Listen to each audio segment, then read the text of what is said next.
The diner was quiet that morning, the kind of stillness that made the clinking of coffee cups sound almost too loud.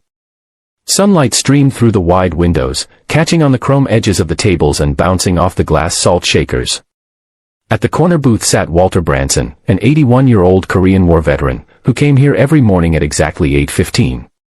He wore his favorite flannel shirt, faded at the elbows, and a pair of heavy boots that had seen more winters than most men in the room had lived through. His hands shook slightly as he lifted his cup of black coffee, but his eyes, though tired, carried the quiet dignity of a man who had once stared down fear in battle. But that quiet morning was shattered in an instant.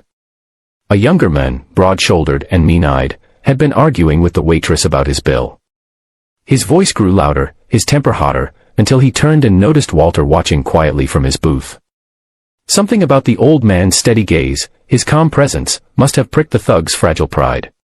Before anyone could stop it, he stormed over and struck Walter across the face. The sound echoed through the diner like a gunshot. Cups rattled. People froze.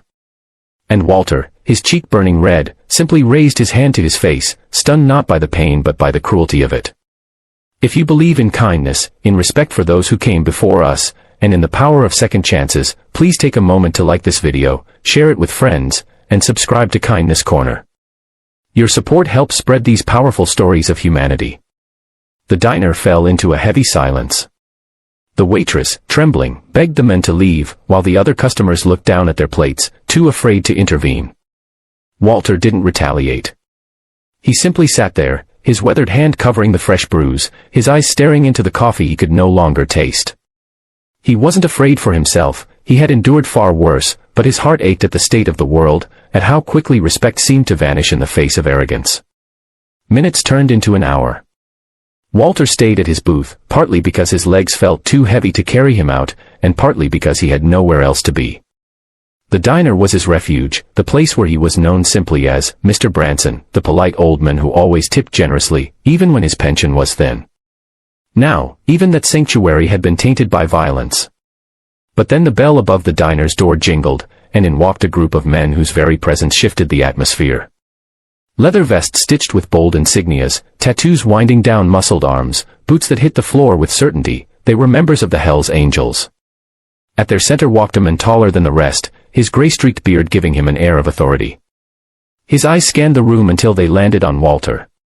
And in that moment, a ripple of recognition passed through the old man's tired expression. The leader of the group was Thomas Branson, Walter's son. The thug who had struck Walter was still in the diner, smugly chatting with a friend near the counter, unaware of what was about to unfold. But Thomas saw the bruise on his father's face instantly, and his jaw clenched.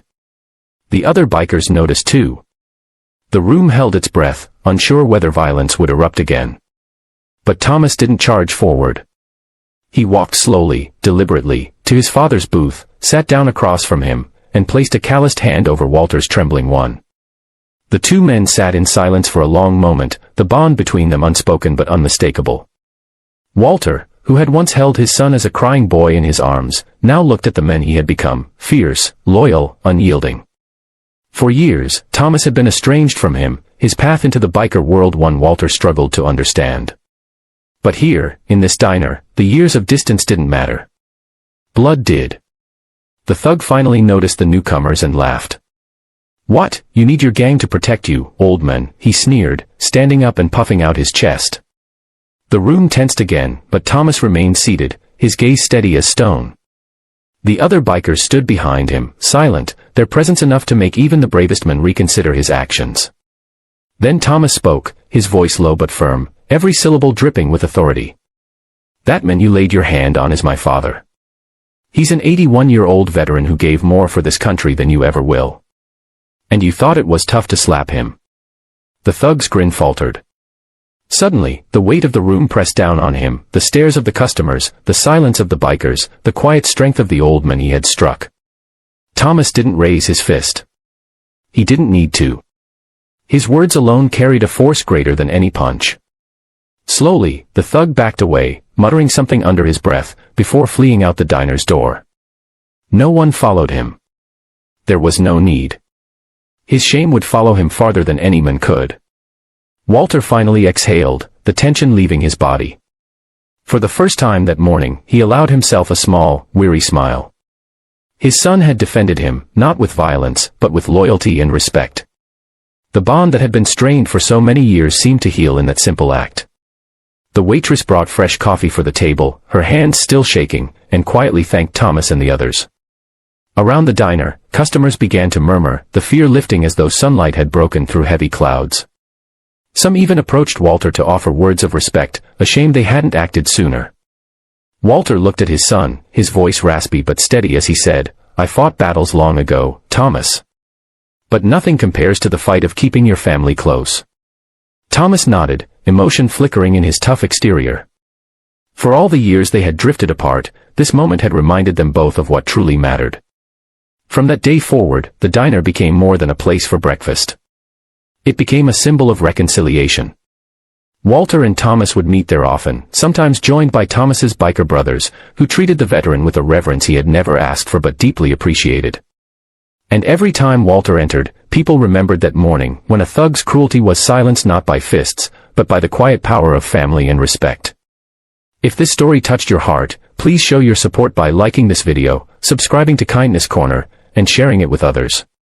These stories remind us that no matter how broken the world feels, acts of love and loyalty can mend what's been lost. And before we end, I'd love for you to comment below, do you believe kindness has the power to heal broken families? Your words might inspire someone who needs hope today. Walter Branson lived out his days with a renewed sense of peace, no longer just the lonely veteran at the corner booth, but a father who found his son again in the unlikeliest of places.